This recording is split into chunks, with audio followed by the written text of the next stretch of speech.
I realise that at this point, criticising Game of Thrones Season 8 is kind of old news, but nevertheless, when studying how to write different tropes and narratives, there's no denying it can provide some good examples of exactly what not to do. And today, I want to focus on something that I feel doesn't come up enough when it comes to critiquing this season, and that is its poor handling of the romance between the characters of Jon Snow and Daenerys Targaryen. Now, romance is arguably one of the most common narratives in all of storytelling, to the point where a main character not having a love interest is often seen as subversive. And despite being the king of subverted tropes, Game of Thrones opted not to go for that, but instead to go for a typical romance just with a tragic ending. And it didn't do a very good job. Despite being so common, romance is a narrative device that has in many cases been very poorly handled at times. From shallow love interests that add nothing to the story, to toxic relationships being treated as perfectly healthy, and of course, just general bad cliched writing. I think a lot of it comes down to the fact that since romance is often viewed as practically mandatory, many creators only write it out of obligation, and thus don't stop to consider if the characters actually have any chemistry or intimacy with one another. If I'm going to give any advice to aspiring writers today, it's that if you don't want to write romance or don't feel like you could, then don't. A story with no romance is better than a story with bad romance.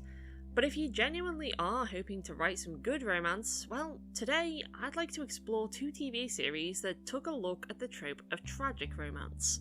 In the bad corner, we have the aforementioned poorly handled romance of Daenerys Targaryen and Jon Snow from Game of Thrones. In the good corner, I'd like to take a look at a series that, in its own terms, is effectively a love story hidden beneath a ghost story.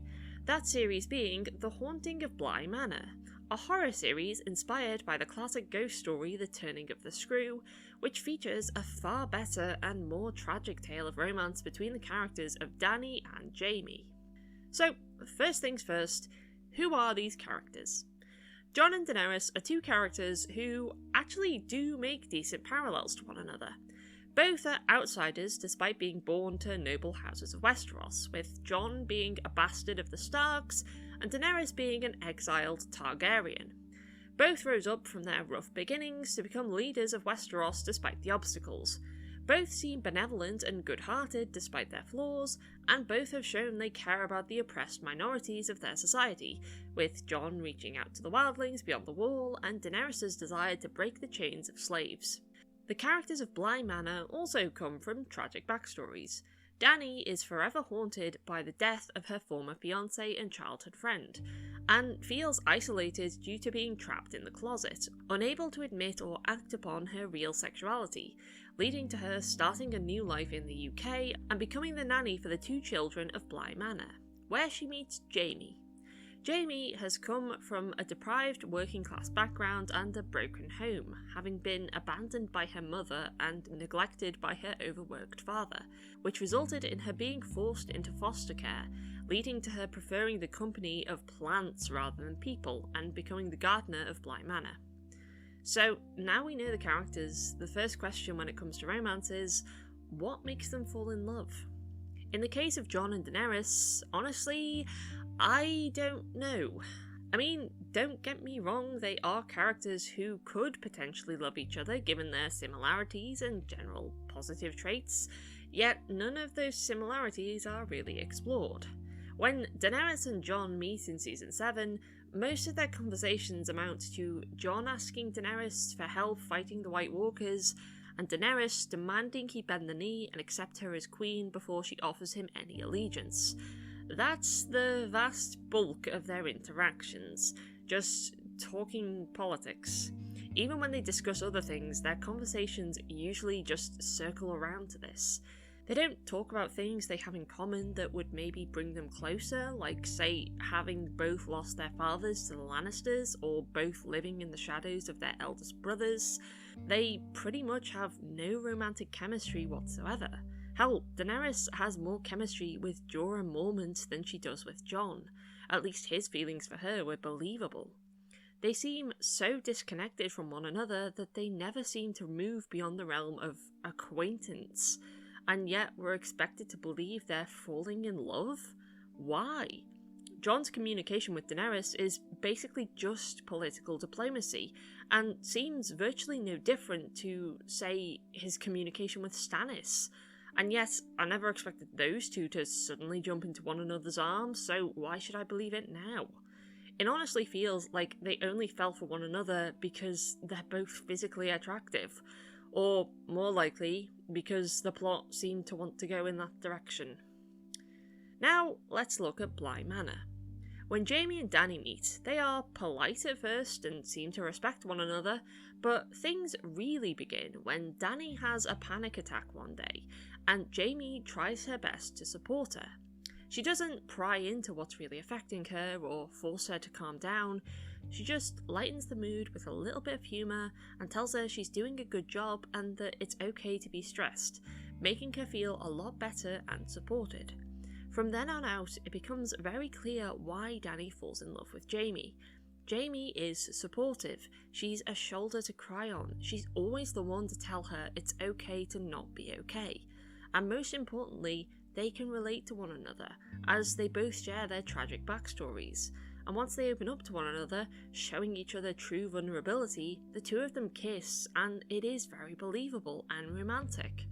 I'd argue the most important part of beginning a romance arc is showing the intimacy between the characters. I don't just mean physical intimacy, but emotional intimacy. Showing vulnerability, showing the characters feeling enamoured with one another, showing they want to be together. Something we see with Dani and Jaime, but not so much with Jon and Daenerys, who barely show any sign of connecting at all. So, beginnings are all well and good, but where do things go from there? After getting together because the plot demanded it, Jon and Daenerys have one bonding moment where they fly around on Drogon and Rhaegal, but that's about it. Even then, their interactions still feel kind of shallow. Aside from that, they have some conflict with Daenerys feeling unwelcome in the north, even though literally everyone bar Sansa seems absolutely fine with her, followed by the reveal that Jon is actually the secret child of her dead brother Rhaegar. All of it is generally just forced drama that's small potatoes compared to what Daenerys had faced in the past, given she has faced people rejecting her as a leader to the point of sending assassins after her, and she has agreed to at least one political marriage to keep the peace, so should have no issue with just marrying Jon to ensure his claim to the throne doesn't get in her way. Jon's only drama is the awkwardness of knowing he's now dating his aunt, but the show has often suggested that marrying a relative is normal in Westeros, like Tywin marrying his cousin, and since they're the same age and had no prior relationship, there's no power imbalance or anything like that. Daenerys is being forced to act out of character for the sake of drama, while Jon is being reduced to nothing more than just a shallow love interest, constantly telling her, "You're my queen." Any moments of real romance that could have blossomed are squandered by pointless drama that doesn't even make sense. Dani and Jaime's relationship proves a lot healthier. The two allow themselves to be together and be happy in spite of their pasts, helping each other heal.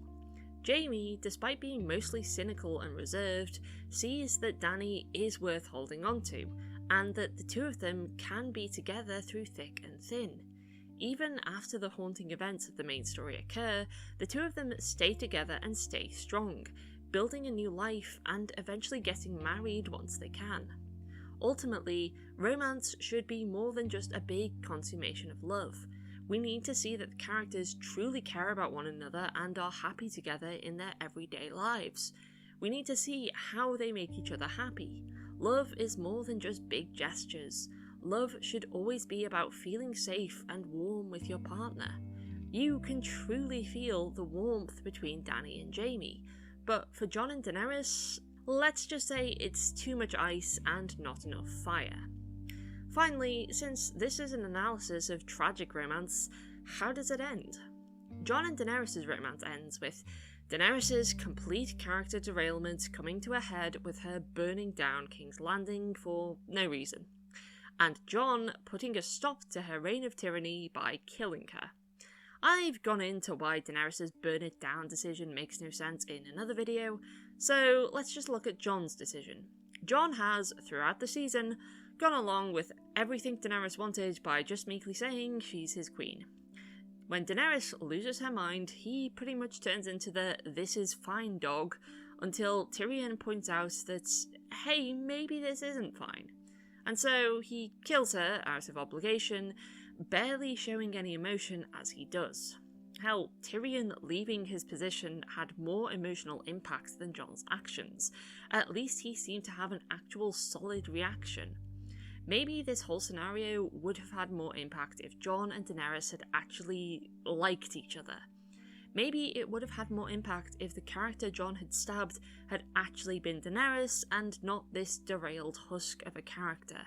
Maybe it'd have more impact if Jon showed any real emotion beyond, well, I guess I have to do this, woe is me.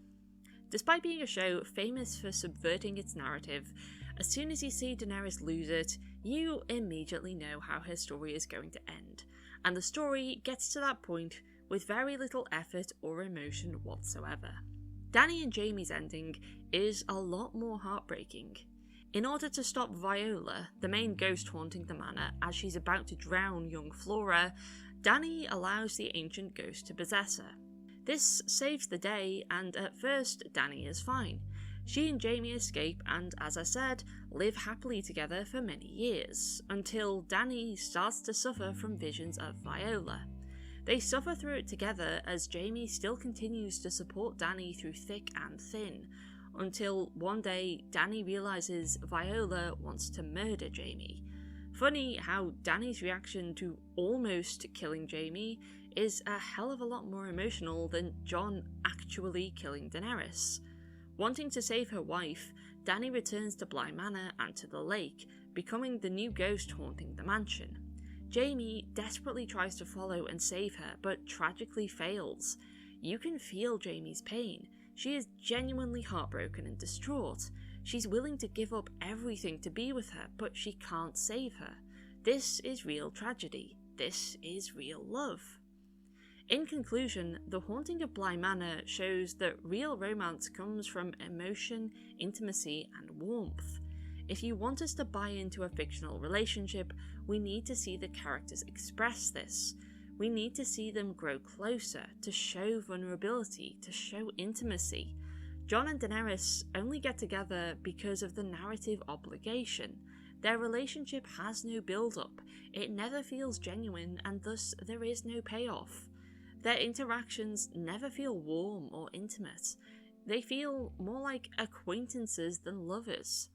Dani treats Jaime like she's the love of her life, and the woman who will always be with her and there for her. Daenerys treats Jon like he's that one co-worker that you occasionally eat lunch with in the cafeteria, but would never hang out with outside of work. Ultimately, much like the wilds of the north, it's all just a little too cold. Thanks for watching the video. I know ragging on Game of Thrones Season 8 is old news by now, but at the very least, I'm happy to talk about positives about Bly Manor, and may well talk about it again in the future. As always, like, share and subscribe, and donate to me on Patreon if you can, and I hope to speak to you again soon. Goodbye!